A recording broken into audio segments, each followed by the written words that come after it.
Hello friends. स्वागत है आप सभी का मेरे इस यूट्यूब चैनल में। आज के सेशन में हम लोग इंट्रॉपी स्टार्ट करने जा रहे हैं। प्रीवियस सेशन में हमारा second law of thermodynamics complete हो गया था। ओके, तो चलिए हम लोग इंट्रॉपी को स्टार्ट करते हैं। और मैं आपको बता दूं कि ये टॉपिक आपके लिए काफ़ी इंपॉर्टेंट है। यदि आप किसी भी कम्पिटिटिव एग्जाम्स का प्रिपरेशन कर रहे हैं तो ये टॉपिक आपके लिए काफ़ी इंपॉर्टेंट है। और ये इंट्रोपी टॉपिक बहुत सारे स्टूडेंट्स को थोड़ा सा कंफ्यूजिंग लगता है, हार्ड लगता है, बट ऐसा कुछ भी नहीं है। यदि आप अच्छे से सेशन को देखते हैं तो फिर आपका इंट्रोपी स्ट्रांग हो जाएगा, यहाँ से किसी भी क्वेश्चन में आपको डाउट नहीं होगा। ओके, तो मैं आपको इंट्रोपी इस तरह समझाऊंगा और फिर हम लोग क्वेश्चन भी करेंगे, तो फिर आपका कोई भी क्वेश्चन यहाँ से मिस नहीं होगा। ओके, तो चलिए माय डियर, हम लोग सेशन को स्टार्ट करते हैं। ओके, देखिए इंट्रोपी। तो सबसे पहले हम लोग इंट्रोपी का बेसिक्स देखेंगे कि इसका बेसिक क्या होता है, आखिर इंट्रोपी है क्या चीज। ओके, इससे हम लोग क्या समझते हैं, पहले इस चीज को हम लोग जान लेते हैं, फिर इसके आगे मूव करेंगे। देखिए माय डियर, जैसे सबसे पहले मैं आपको एक एग्जांपल लेता हूँ, ठीक है। सबसे पहले हम लोग एक एग्जांपल के थ्रू इसको समझने की कोशिश करते हैं।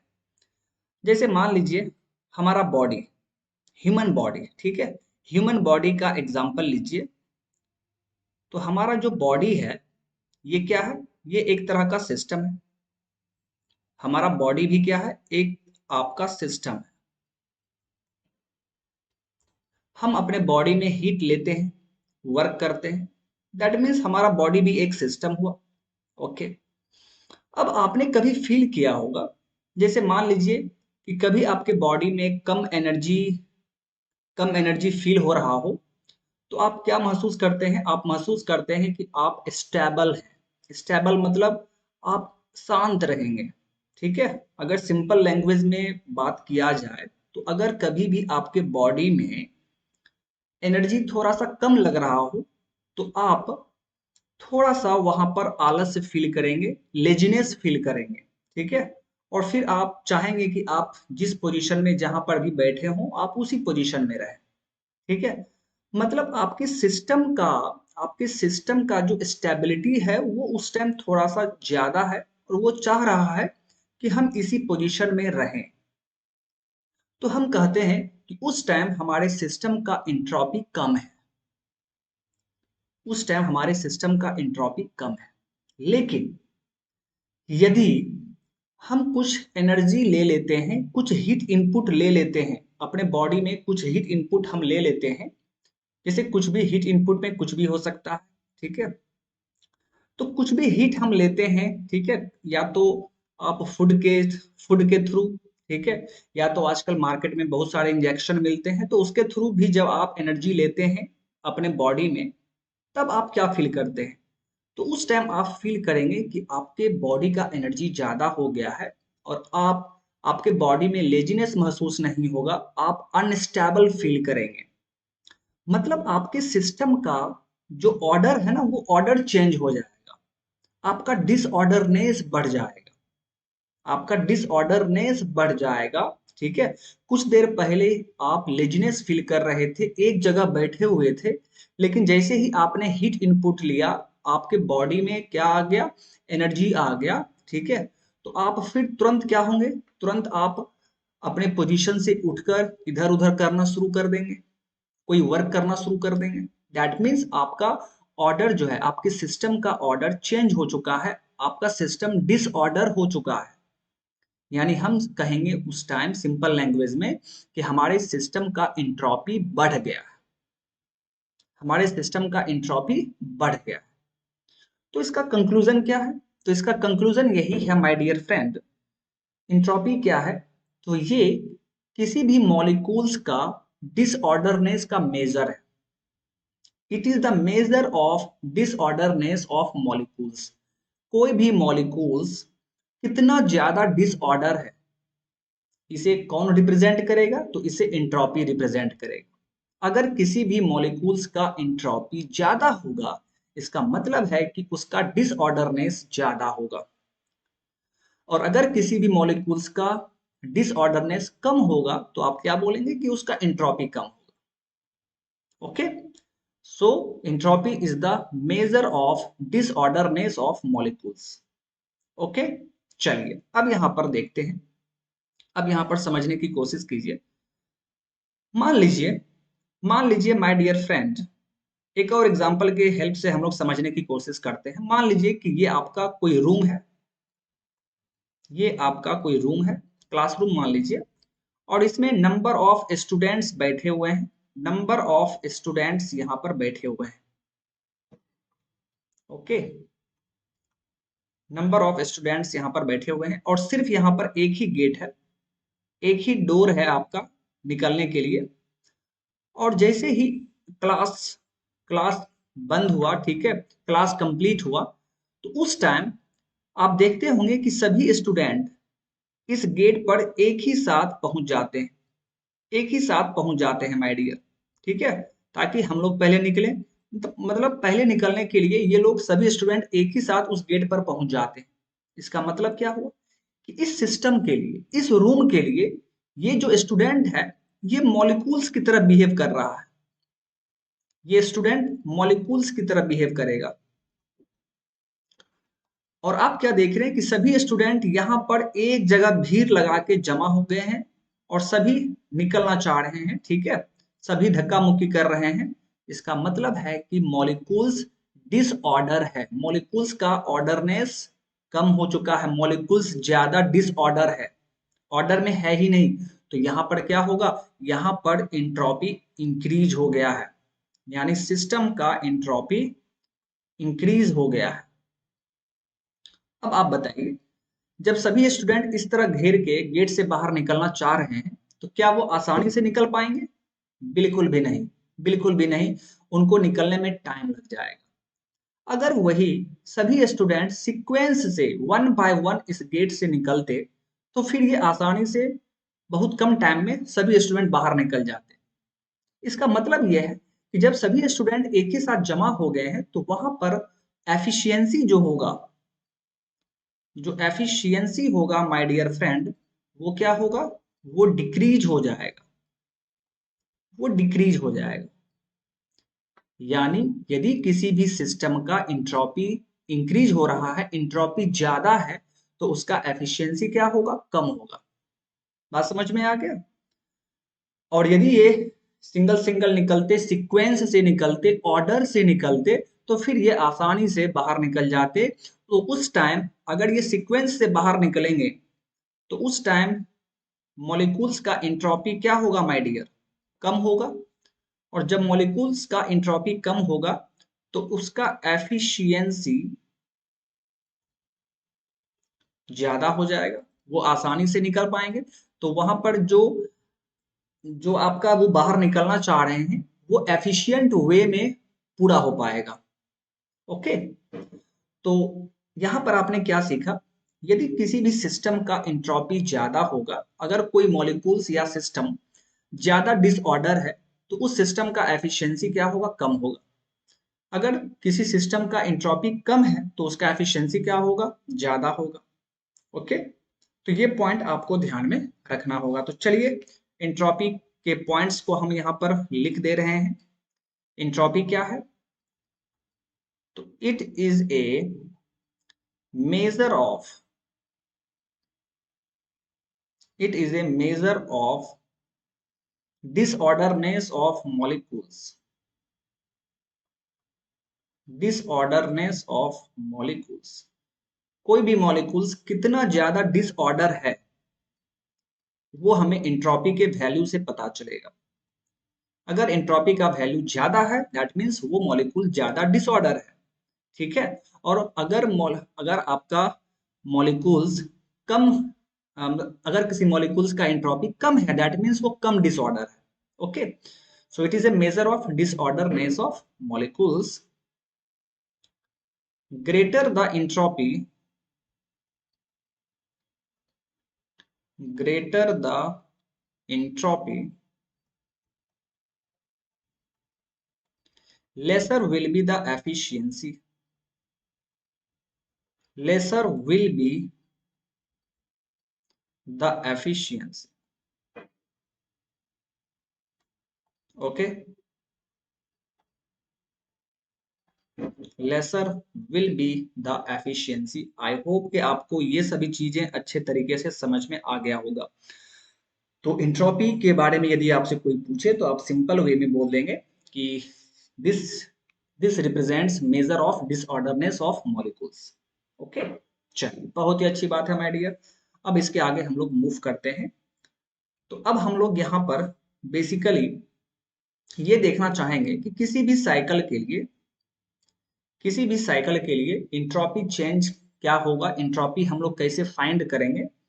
जैसे अगर साइकिल हमारा रिवर्सिबल हो गया या इरिवर्सिबल साइकिल है, तो उस केस में हम लोग इंट्रोपी चेंज कैसे फाइंड आउट करेंगे।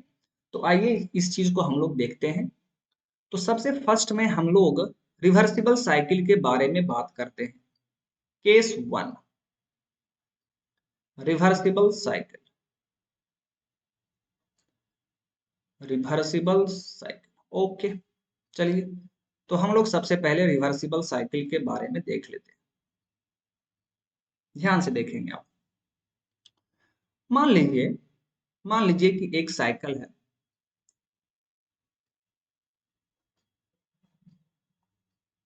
ओके।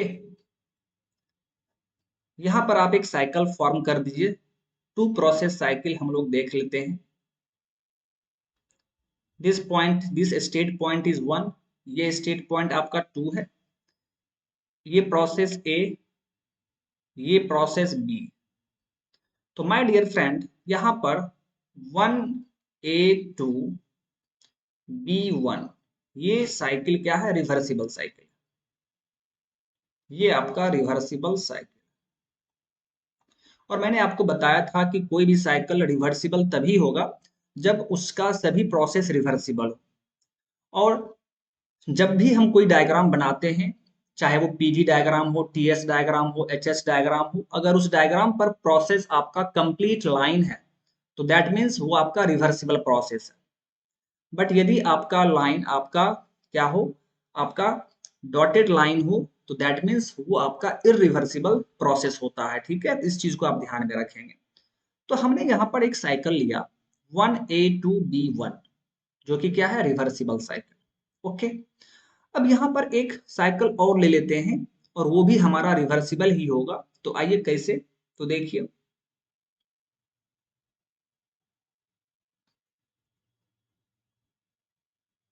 ओके, ये देखिए हमारा सी प्रोसेस है, यानी एक और रिवर्सिबल साइकिल है 1A2C1। 1A2C1, ये भी हमारा क्या है, रिवर्सिबल साइकिल। आप एरो को देखिए, ठीक है। 1A2C1, ये भी हमारा क्या है, एक रिवर्सिबल साइकिल है। उसी तरह 1A2B1, ये भी हमारा रिवर्सिबल साइकिल है। तो हमने यहाँ पर दो रिवर्सिबल साइकिल लिया है। चलिए, अब यहाँ से हम लोग आगे मूव करते हैं।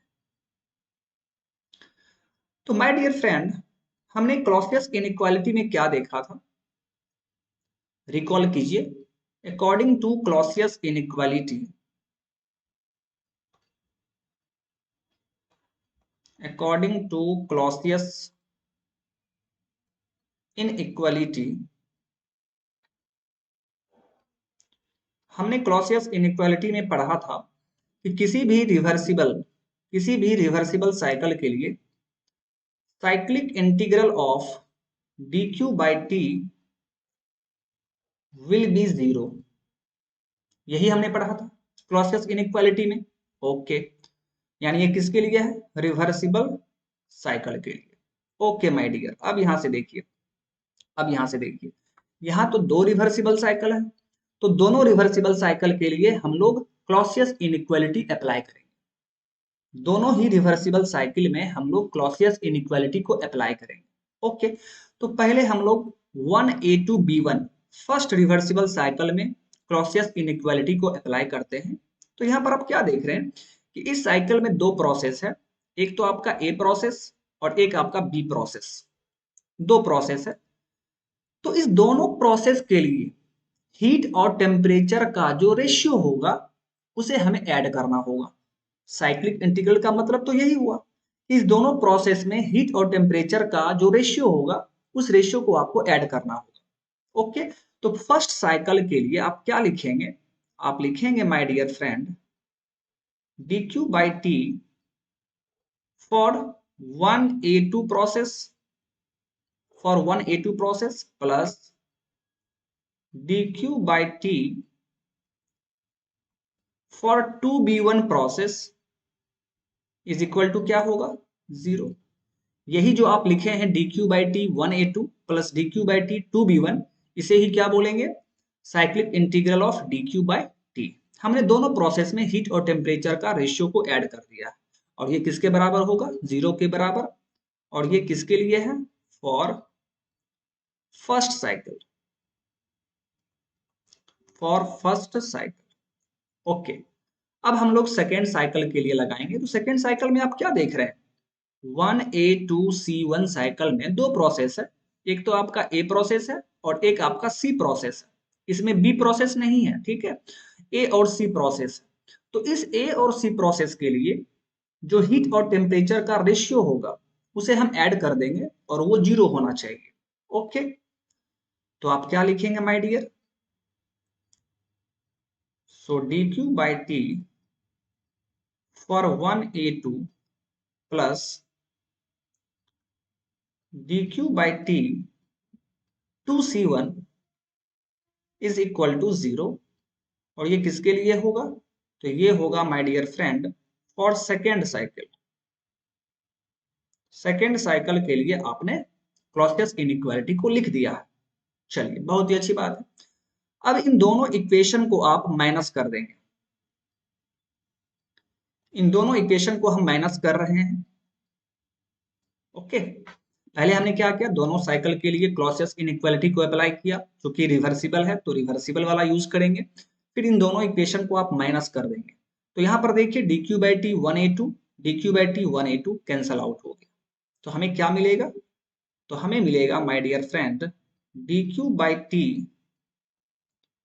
for 2B1 minus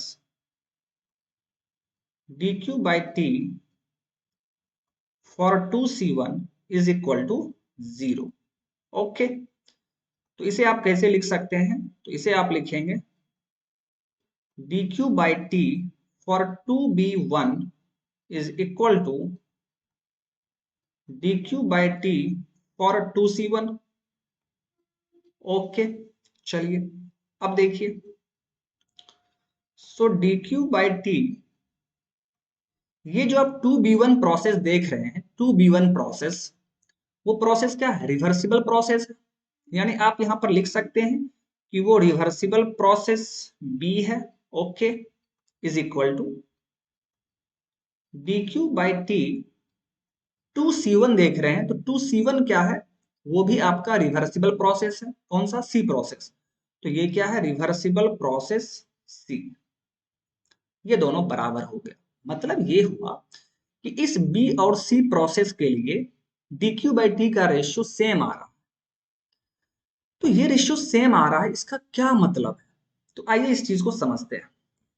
तो उसके लिए मैं यहां पर आपको सिर्फ बी और सी प्रोसेस एक बार दिखा दे रहा हूं फिर से।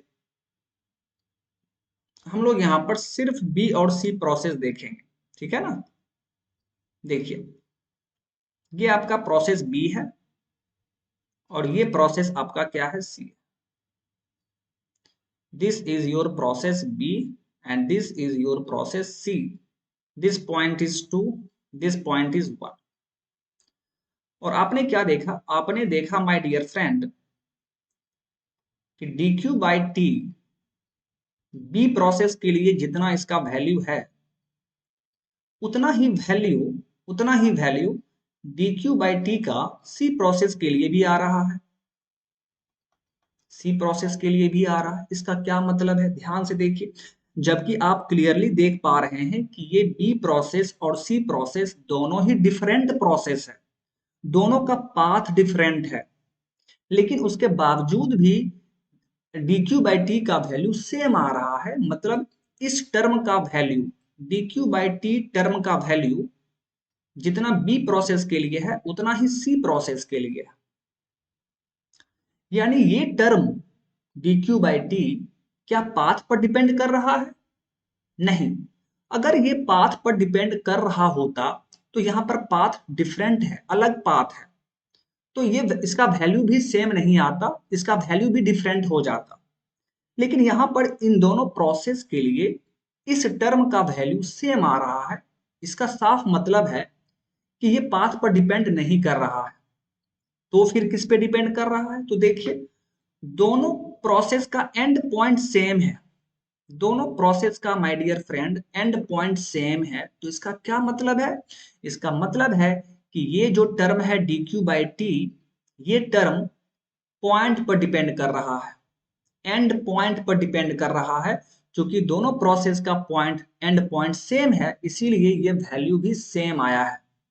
इसका मतलब है कि ये टर्म आपका प्रॉपर्टी है, क्योंकि आपने पढ़ा है कि प्रॉपर्टी पॉइंट फंक्शन होता है, वो सिर्फ पॉइंट पर डिपेंड करता है। पाथ चाहे कोई भी हो जाए, कोई कोई दूसरा पाथ हो जाए, लेकिन वो वैल्यू चेंज नहीं होगा, वो सिर्फ पॉइंट पर डिपेंड करता है। जब तक पॉइंट सेम है तो प्रॉपर्टी का वैल्यू भी सेम होगा, प्रॉपर्टी चेंज का वैल्यू भी सेम होता है। और यहाँ पर आप वही चीज को देख रहे हैं। सो ये टर्म जो आप देख पा रहे हैं, ये टर्म क्या होना चाहिए? मस्ट बी प्रॉपर्टी होना चाहिए। और इसी प्रॉपर्टी को हम इंट्रॉपी कहते हैं, इसी प्रॉपर्टी को हम लोग इंट्रॉपी कहते हैं। तो आइए पहले मैं आपको पॉइंट लिख रहा हूं यहां पर। The term dq by t is same for different path, is same for different path. Okay, it means that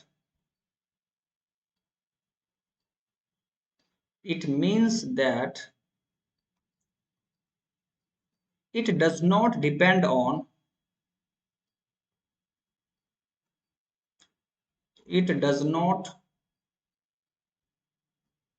on path. This term depends on point,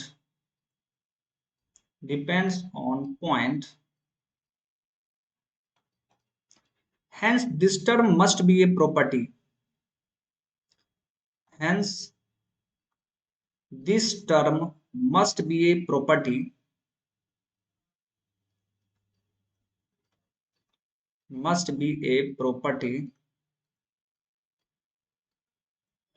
known as entropy.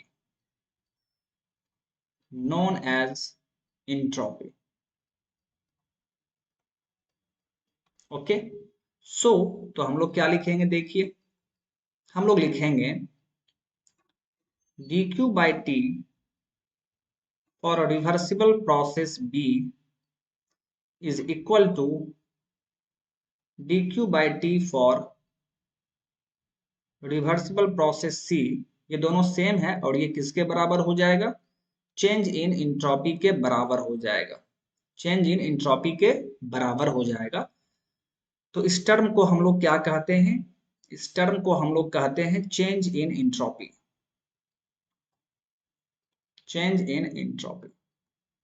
S को हम लोग entropy को हम लोग S से denote करते हैं। तो डीएस का मतलब क्या हो गया? Change in entropy. सो तो हम लोग यहां से क्या लिखेंगे? इसका मतलब है कि डीएस किसके बराबर हो गया? तो डीएस हो गया dq by T for reversible process. आप देखिए तो सही, बी और सी दोनों क्या है? रिवर्सिबल है। तो प्रोसेस पे तो डिपेंड कर नहीं रहा है, ये सिर्फ किस पे डिपेंड करेगा? पॉइंट पर। तो रिवर्सिबल प्रोसेस के लिए, रिवर्सिबल साइकिल के लिए जो आपका इंट्रॉपी चेंज होगा वो किसके बराबर होगा? वो my dear friend dq by t के बराबर होगा। अगर आप किसी भी रिवर्सिबल सिस्टम के लिए, आप इंट्रॉपी चेंज निकालना चाह रहे हैं तो वहां पर इंट्रॉपी चेंज किसके बराबर होगा? dq बाई टी, के जस्ट बराबर हो जाएगा। ओके, तो ये था my dear friend entropy for reversible cycle. आपने रिवर्सिबल साइकिल के लिए इंट्रोपी चेंज आपने देख लिया एंड आई होप कि आपको ये अच्छे से समझ में आ गया होगा। ठीक है, तो चलिए सिर्फ यहाँ से इसी इक्वेशन से आपका बहुत सारा क्वेश्चंस पूछा जाता है, तो ध्यान रखेंगे कि रिवर्सिबल प्रोसेस के लिए इंट्रोपी चेंज आप कैसे निकालेंगे, तो dq/t करके निकालेंगे। बात समझ में आ गया? ओके, चलिए अब हम लोग केस 2 के बारे में बात करेंगे। केस 2, और ये क्या है हमारा? Irreversible cycle. इरिवर्सिबल साइकिल, अगर हमारे पास कोई इरिवर्सिबल साइकिल हो तो उसके लिए हम लोग एंट्रोपी चेंज कैसे निकालेंगे, तो आइए देखते हैं। ठीक है, तो मैंने आपको बताया हुआ है कि इरिवर्सिबल कोई भी साइकिल इरिवर्सिबल हो जाएगा यदि उसका कोई भी प्रोसेस, एक सिंगल प्रोसेस भी यदि इरिवर्सिबल है तो वो साइकिल इरिवर्सिबल साइकिल कहलाता है। ओके, चलिए यहां पर सबसे पहले मैं आपको एक रिवर्सिबल साइकिल बना देता हूं। This point is 2, this point is 1, ये आपका ए, ये आपका बी, और यहां पर एक प्रोसेस डॉटेड लाइन से आप दिखा दीजिए, ये प्रोसेस क्या है? सी। तो डॉटेड डॉटेड प्रोसेस का मतलब ही है कि वो इरिवर्सिबल प्रोसेस है। ठीक है, कहीं पर भी किसी भी डायग्राम में यदि आप डॉटेड प्रोसेस देख रहे हैं, डॉटेड लाइन देख रहे हैं, दैट मीन्स वो प्रोसेस आपका इरिवर्सिबल प्रोसेस होगा। ओके, तो यहां पर देखिए, यहां पर आपका जो पहला साइकिल है 1A2B1, ये आपका क्या है? इसमें दो प्रोसेस है और दोनों ही क्या है? कंप्लीट लाइन है, मतलब कि ये रिवर्सिबल साइकिल, रिवर्सिबल साइकिल। लेकिन अब दूसरा साइकिल देखिए 1A2C1। इस 1A2C1 में आप क्या देख रहे हैं कि एक प्रोसेस तो रिवर्सिबल है 1A2, लेकिन 2C1 प्रोसेस इरिवर्सिबल है, तो पूरा साइकिल क्या हो जाएगा? इरिवर्सिबल साइकिल हो जाएगा, इरिवर्सिबल साइकिल। तो हमें अब यहां पर देखना है कि इस इरिवर्सिबल साइकिल के लिए एंट्रोपी चेंज कितना होगा। आइए देखते हैं। ठीक है, तो सबसे पहले आप रिवर्सिबल साइकिल के लिए देखिए, फॉर रिवर्सिबल साइकिल के लिए cyclic integral of dq/t must be 0, ऐसा आपने पढ़ा है, ऐसा आपने पढ़ा है। तो रिवर्सिबल साइकिल में दो प्रोसेस है माय डियर, तो आप क्या लिखेंगे? So dq/t for 1A2 plus dq/t 2B1 is equal to 0। Okay, फिर यहां से आप क्या लिखेंगे? सो dq/t 2B1 या 1A2 इज इक्वल टू क्या हो जाएगा? Minus of dq/t 2B1। ये हमने निकाल लिया dq/t का वैल्यू किसके लिए? फॉर प्रोसेस 1A2 के लिए। ओके, चलिए इसको आप इक्वेशन 1 बोल देंगे। अब हम लोग इरिवर्सिबल साइकिल के लिए क्लॉसियस इनइक्वालिटी लगाते हैं। फॉर इरिवर्सिबल साइकिल के लिए क्लॉसियस इनइक्वालिटी क्या होता है जी? Clausius inequality is,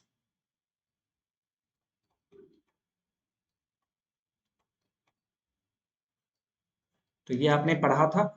irreversible cycle के लिए आप क्या लिखेंगे? dq/t cyclic integral of irreversible cycle must be less than 0, यही आपने पढ़ा था कि इरिवर्सिबल साइकिल के लिए dq/t का वैल्यू लेस देन 0 होना चाहिए। ओके, तो यहाँ पर इरिवर्सिबल साइकिल में आपका दो प्रोसेस है, 1A2 और 2C1। तो दोनों का समेशन जो होगा, हीट और टेम्परेचर का रेशियो का जो समेशन होगा वो 0 से कम होना चाहिए। ओके, तो आप क्या लिखेंगे?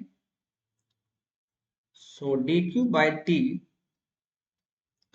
For 1A2 plus dq/t for 2C1 less than 0। Okay, अब यहां से देखिए dq/t 1A2, ये वैल्यू आपने इक्वेशन 1 में देखा है किसके बराबर है? तो माइनस ऑफ dq/t 2B1, तो वो वैल्यू हम यहां पर पुट कर देंगे। तो आप क्या लिखेंगे? Minus of dq/t for 2B1 plus dq/t 2C1 less than 0। और ये हमने कहां से लिखा है? From equation 1। फ्रॉम इक्वेशन 1, बात समझ में आ गया? चलिए, सो dq/t फॉर 2C1, और इस टर्म को, माइनस वाले टर्म को आप लेस देन के उस तरफ लेके चले जाइए, तो क्या हो जाएगा? dq/t 2B1, 2B1 इतना आप लिखेंगे। ओके, चलिए अब इसके आगे देखते हैं माय डियर फ्रेंड। तो आपने यहां पर क्या देखा? आपने यहां पर देखा कि dq/t for process 2C1 is less than dq/t for 2B1। Okay, अब देखिए ये जो C प्रोसेस है, 2C1 प्रोसेस है, ये आपका इरिवर्सिबल प्रोसेस है। तो आप क्या लिखेंगे? So dq/t for irreversible process C is less than dq/t, और ये जो B प्रोसेस आप देख रहे हैं 2B1 प्रोसेस, ये आपका रिवर्सिबल प्रोसेस था, रिवर्सिबल B। यानी आप क्या देख रहे हैं माय डियर, कि रिवर्सिबल प्रोसेस के लिए जो dq/t का रेशियो होगा वो ज्यादा होता है as compare to irreversible process. Okay, तो यहां से आप इसको ऐसे भी लिख सकते हैं। सो यानी dq/t और reversible is greater than dq/t for irreversible process। बोलेंगे ना जी? चलिए, बहुत ही अच्छी बात है। यानी रिवर्सिबल प्रोसेस के लिए dq/t का वैल्यू इरिवर्सिबल प्रोसेस के लिए dq/t वैल्यू से ज्यादा होता है। ओके, लेकिन इस टर्म को हम क्या बोलते हैं? रिवर्सिबल प्रोसेस के लिए dq/t को हम क्या कहते हैं? इंट्रोपी चेंज के बराबर होता है ये, यानी ये टर्म ds के बराबर होता है। तो ds क्या हो गया? ds ग्रेटर देन आपका dq/t हो गया है। किस प्रोसेस के लिए? इरिवर्सिबल प्रोसेस के लिए। यानी माय डियर फ्रेंड, आप क्या देख रहे हैं? आप देख रहे हैं कि इरिवर्सिबल प्रोसेस के लिए, अगर कोई प्रोसेस इरिवर्सिबल है तो उसके लिए इंट्रोपी चेंज क्या होगा? तो उस प्रोसेस में dq/t का जो वैल्यू मिलेगा उससे ज्यादा होता है। उस इरिवर्सिबल प्रोसेस के लिए जो हीट और टेम्परेचर का रेशियो होगा ना, उस रेशियो से चेंज इन एंट्रोपी ज्यादा होता है। लेकिन रिवर्सिबल प्रोसेस के लिए क्या होता है? हीट और टेम्परेचर का जो रेशियो मिलेगा वही रेशियो चेंज इन एंट्रोपी के बराबर होता है। आपने देखा भी, ds किसके बराबर होता है? ds is equal to dq/t for reversible process. Reversible के लिए आपने ये देखा, यानी रिवर्सिबल प्रोसेस के लिए इंट्रोपी चेंज किसके बराबर होगा? तो हीट बाय टेम्परेचर का रेशियो के बराबर होगा।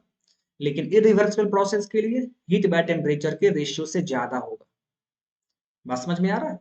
तो आप यहां पर ये मत समझ लीजिएगा कि इस dq/t का जो वैल्यू है इससे ये वाला इंट्रोपी ज्यादा है। नहीं माय डियर, ये तो रिवर्सिबल के लिए है। मैं यहां पर आप क्या देख रहे हैं? इरिवर्सिबल के लिए। यानी इरिवर्सिबल प्रोसेस में जो dq बाई टी का वैल्यू होगा उससे हमारा चेंज इन एंट्रोपी ज्यादा। बात समझ में आ रहा?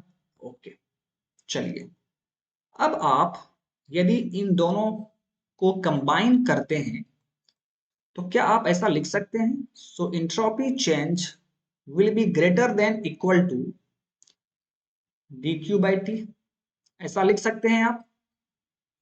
बिल्कुल लिख सकते हैं माय डियर, यही आपको याद रखना है। यानी entropy change of the system क्या हो जाएगा, will be greater than equal to dq by t. Equal to कब लेंगे, रिवर्सिबल के लिए, ग्रेटर देन कब लेंगे, इरिवर्सिबल के लिए। बात समझ में आ गया? ओके ओके, चलिए अब हम लोग इसके आगे मूव करते हैं। अब जो मैं आपको बताने जा रहा हूं वो आपके लिए काफी इंपॉर्टेंट है। जैसा कि अभी हमने यहां पर देखा माय डियर, जैसा कि अभी हमने यहां पर देखा कि रिवर्सिबल प्रोसेस के लिए चेंज इन एंट्रोपी क्या होता है, dq बाई टी के बराबर होता है। और फिर इरिवर्सिबल प्रोसेस के लिए चेंज इन एंट्रोपी क्या होगा, dq by T for irreversible. अब यहां पर देखिए कुछ स्टूडेंट्स को यहां पर डाउट होता है, कुछ स्टूडेंट को यहां पर डाउट होता है। क्या डाउट होता है वो समझिए। उनको लगता है कि सर, सॉरी ये मैंने क्या लिख दिया, okay, ds greater then dq by T irreversible. Okay, तो कुछ स्टूडेंट को डाउट होता है कि सर इस dq बाई टी का जो वैल्यू है वो एंट्रोपी चेंज के बराबर है, तो फिर यहां पर ये एंट्रोपी चेंज इस टर्म से ज्यादा कैसे हो गया, ये डाउट होता है हमको। तो आइए समझते हैं इस चीज को हम लोग काफी अच्छे तरीके से समझेंगे, प्लीज आप लोग ध्यान देंगे। तो माय डियर फ्रेंड, ये dq बाई टी का जो वैल्यू आप देखेंगे वो किस प्रोसेस के लिए होगा, रिवर्सिबल प्रोसेस के लिए।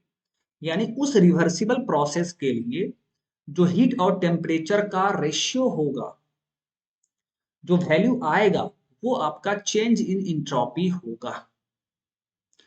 एंड जब इरिवर्सिबल की बात करेंगे आप, तो इरिवर्सिबल प्रोसेस में जब आप इंट्रोपी चेंज निकालना चाहेंगे तो उस इरिवर्सिबल प्रोसेस के लिए जो हीट और टेम्परेचर का रेशियो आएगा, जो वैल्यू आएगा, उस वैल्यू से उस प्रोसेस का इंट्रोपी ज्यादा होगा।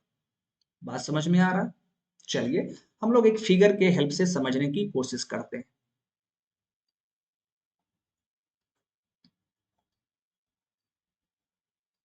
देखिए एक रिवर्सिबल प्रोसेस हम लोग ले रहे हैं और एक हम लोग इरिवर्सिबल प्रोसेस ले रहे हैं।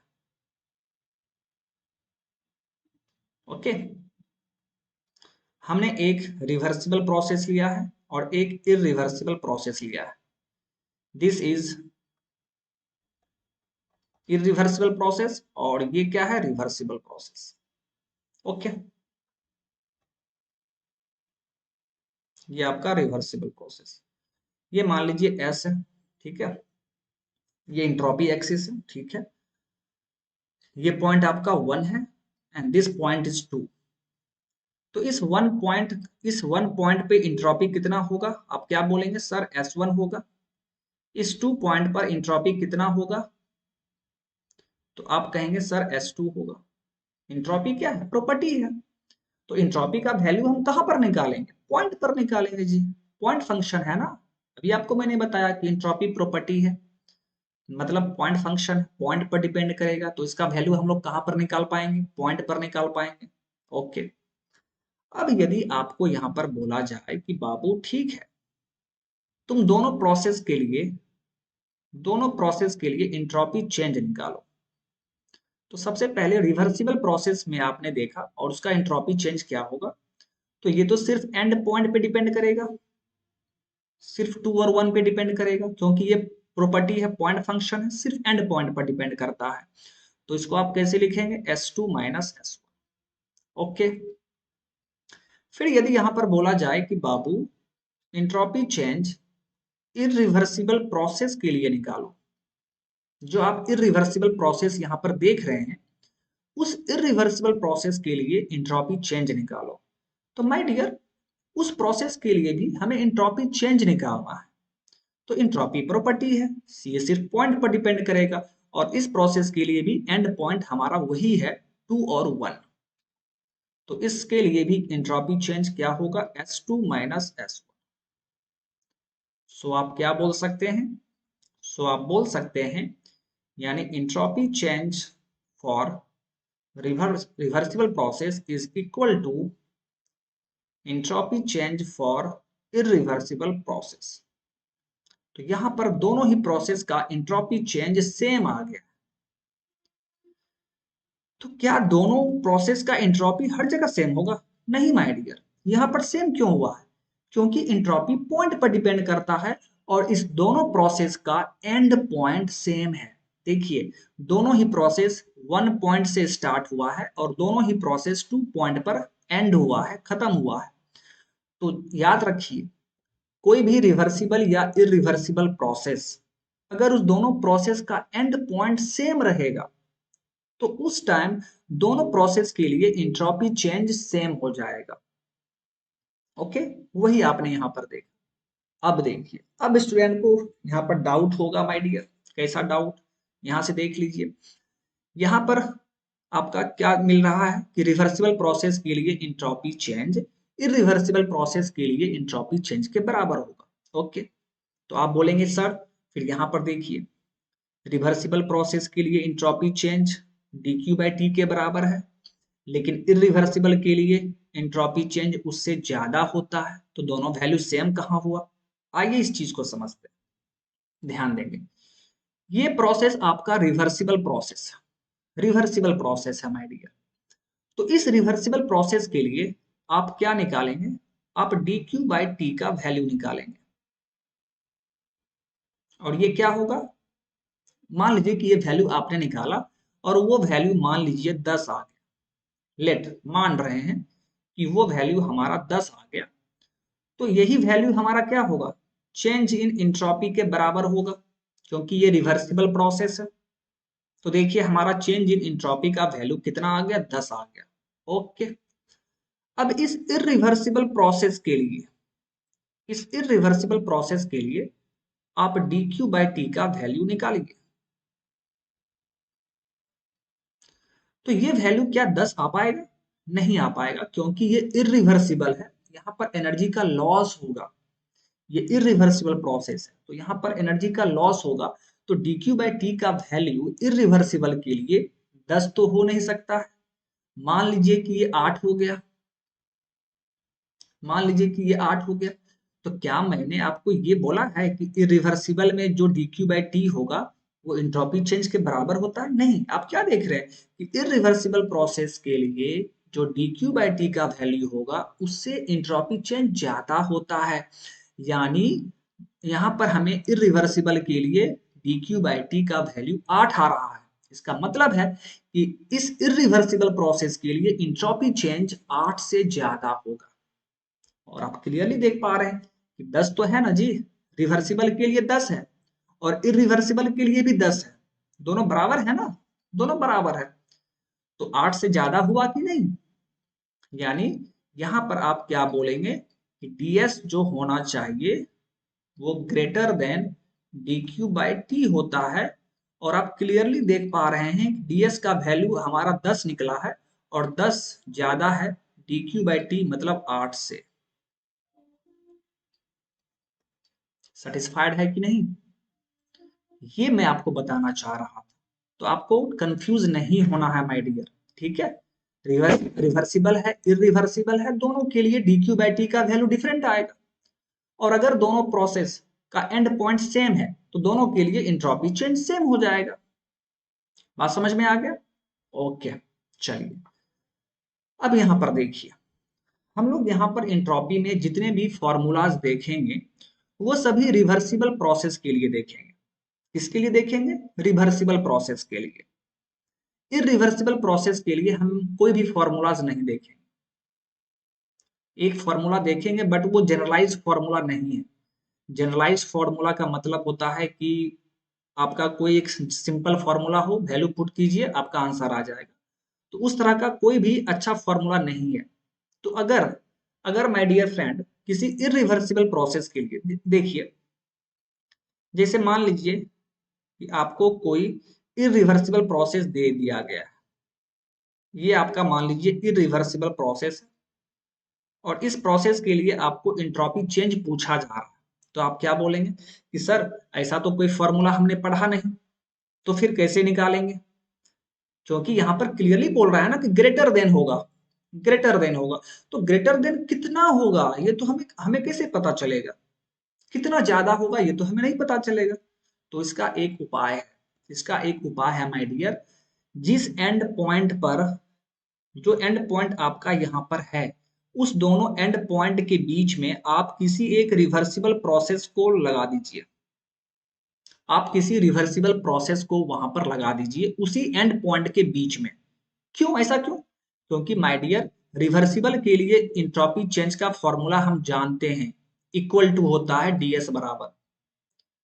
तो वो जो वैल्यू मिलेगा रिवर्सिबल के लिए जो हम इंट्रोपी चेंज का वैल्यू निकालेंगे, वही वैल्यू यहां पर किसके लिए हो जाएगा? इरिवर्सिबल के लिए हो जाएगा। ऐसा क्यों? क्योंकि दोनों का एंड पॉइंट सेम है। तो यही तरीका है माय डियर, अगर कोई भी इरिवर्सिबल प्रोसेस दिया गया हो और आपको एंट्रोपी चेंज पूछा जा रहा है, तो सेम एंड पॉइंट के बीच में आप रिवर्सिबल प्रोसेस को लगा दीजिए। बात समझ में आ गया? ओके। तो चलिए यहां पर हमने क्या क्या पॉइंट देखा है, वो पॉइंट मैं आपको यहां पर लिख दे रहा हूं। देखिए, entropy is a property.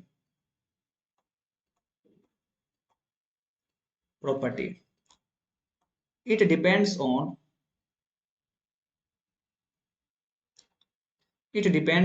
end points. It depends on end points.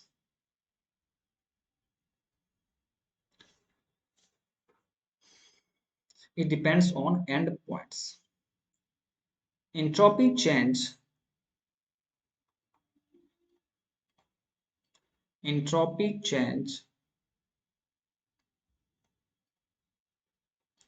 for a reversible and irreversible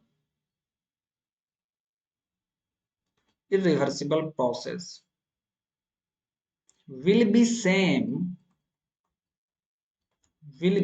और कब तक सेम होगा? तो as long as end point remains same, end points remains same।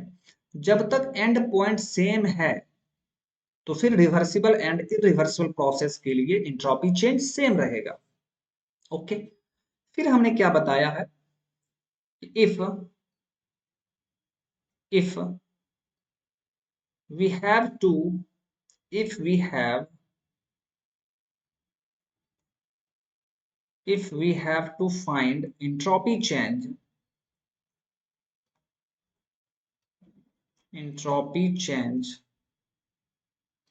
for an irreversible process,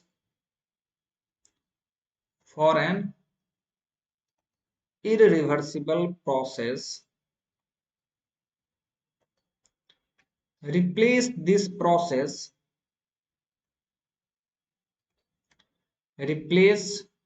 this process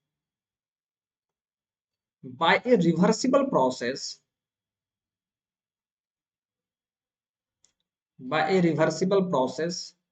between the same end points,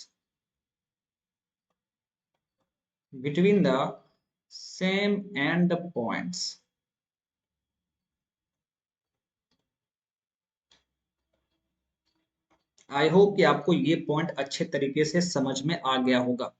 ठीक है, अगर मैं फिर से आपको रिकॉल कर दे रहा हूं, ठीक है, अगर कोई रिवर्सिबल प्रोसेस है और इरिवर्सिबल प्रोसेस है तो उसके लिए एंट्रोपी चेंज सेम होगा दोनों के लिए। क्यों? क्योंकि दोनों का एंड पॉइंट सेम है। तो फिर यहीं से कंक्लूजन हमने निकाल लिया कि अगर कोई इरिवर्सिबल प्रोसेस के लिए हमें एंट्रोपी चेंज निकालना हो तो ठीक है, उसी एंड पॉइंट के बीच में हम लोग एक रिवर्सिबल प्रोसेस लगा देंगे, या इरिवर्सिबल प्रोसेस की जगह पर उसको रिप्लेस कर देंगे, उसके जगह पर हम एक रिवर्सल प्रोसेस लगा देंगे, लेकिन सेम एंड पॉइंट के बीच में, क्योंकि एंड पॉइंट जब तक सेम है तभी तक एंट्रोपी चेंज सेम होगा। ठीक है, और फिर हम रिवर्सल प्रोसेस के लिए हम जानते हैं एंट्रोपी चेंज कैसे निकालते हैं, तो ds बराबर dq बाई टी करके निकाल लेते हैं। बात समझ में आ रहा है? तो इस तरह हम लोग निकाल लेंगे। ओके, तो फिर हमारा एंट्रोपी चेंज निकल जाएगा। और फिर मैंने यहाँ पर जो आपको ये चीज समझाया है कि ds greater then dq by T है, ds बराबर dq बाई टी है, इसमें आपको कंफ्यूजन होगा, तो इसलिए मैंने यहाँ पर आपको ये चीजें समझाया है। ठीक है, एंड आई होप कि आपको ये चीजें बहुत ही अच्छे तरीके से समझ में आ गई होगी। ठीक है माय डियर, तो देखिए आज आज का इस सेशन में हम लोग सिर्फ इंट्रॉपी का बेसिक्स देख रहे थे। ठीक है, और इस सेशन में आपने क्या देखा, तो इस सेशन में बेसिकली आपने देखा आज के सेशन में कि इंट्रॉपी होता क्या है, इंट्रॉपी का मतलब क्या होता है। ठीक है, अगर किसी सिस्टम का इंट्रॉपी ज्यादा हो जाएगा तो उसका क्या मतलब है, कम हो जाएगा उसका क्या मतलब है। फिर हमने देखा कि अगर रिवर्सिबल साइकिल है तो उसके लिए क्या होगा, तो उसके लिए हमने देखा कि इंट्रॉपी चेंज किसके बराबर होता है, तो dq बाई टी के बराबर होता है। ठीक है, और फिर इरिवर्सिबल प्रोसेस के केस में हमने देखा कि ds का वैल्यू, इंट्रॉपी चेंज का वैल्यू dq बाई टी से ज्यादा होगा, और वो dq बाई टी किसके लिए होगा, इरिवर्सिबल के लिए, यानी उस इरिवर्सिबल प्रोसेस के लिए जो dq बाई टी का वैल्यू होगा उससे ज्यादा इंट्रॉपी चेंज होगा। तो यहां से जब आपने दोनों को कंबाइन किया तो आपका ds greater than equal to क्या मिल गया, dq बाई टी मिल गया हमें। ओके, फिर यहाँ पर मैंने आपको कुछ कंक्लूजन आपको बताया है। ठीक है, और यही कंक्लूजन आपके एग्जाम के लिए काफी इंपॉर्टेंट है। तो आई होप कि आपको ये चीज अच्छे तरीके से समझ में आ गया होगा। तो चलिए माय डियर, आज के इस सेशन को हम लोग यहीं पर स्टॉप करते हैं। ठीक है, तो आज के सेशन में हम लोग उतना डिटेल में नहीं जा रहे हैं, उतना लंबा सेशन नहीं करते हैं। ठीक है, आज चूंकि एंट्रोपी का फर्स्ट सेशन था तो हम लोग बस इतना ही देखते हैं। सेकेंड सेशन में, एंट्रोपी का जो सेकेंड सेशन होगा उसमें हम लोग इसके आगे की चीजों को कंटिन्यू करेंगे। ओके, तो आई होप कि आपने सेशन को एंजॉय किया होगा। अगर आप सेशन को एंजॉय कर रहे हैं तो आप अपने फ्रेंड्स में इस चैनल को शेयर कर दीजिए। ओके, और सेशन को लाइक कर दिया कीजिए। Okay, so thank you my dear, thank you, bye bye.